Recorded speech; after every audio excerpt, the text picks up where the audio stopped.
This video guys is tuturuan ko kayo kung paano ko ni-remove ang aking mga copyright music. So punta lang tayo sa Google.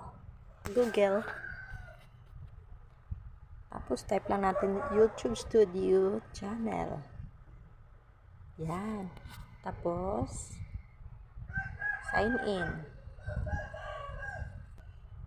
Ayun guys, nandito na tayo sa YouTube Studio. So, nasa channel dashboard na tayo. So, punta tayo sa content.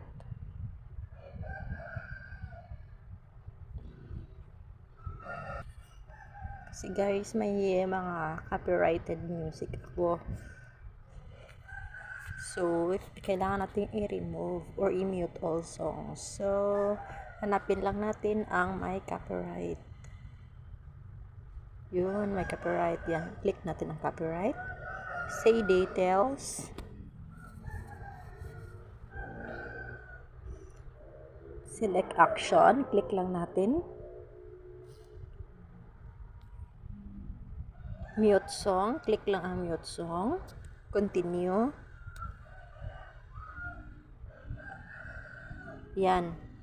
I-click lang natin ang mute all sound when song plays. So, continue lang.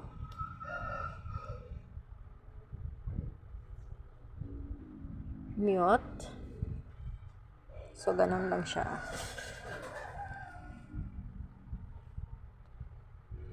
Yan. So, this process might take a while. You may leave this page. Okay? So, balikan lang natin mamaya. I-check natin kung okay na siya. Wala nang copyright. So, i-X lang natin.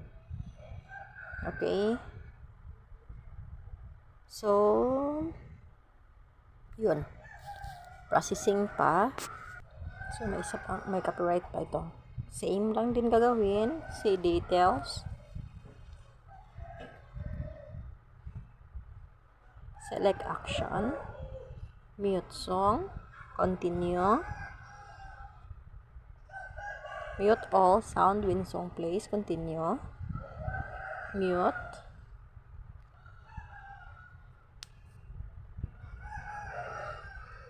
Okay. Tapos X lang natin ulit. Okay, so to review na lang siya. Okay. Is tingnan natin kung okay na ba ang copyright na yan, pinaprocess natin.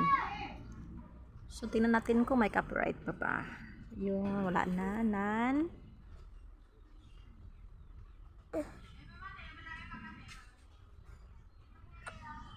Yun, so far, naka-green na lahat, meaning wala nang copyright. Yun, wala na. Previous page. Ayun, okay na, wala nang mga copyright. So, meaning, okay na ang mga copyright natin. So, wala na tayong copyright. Malinis na ang ating YouTube Studio. That's all. Thank you for watching.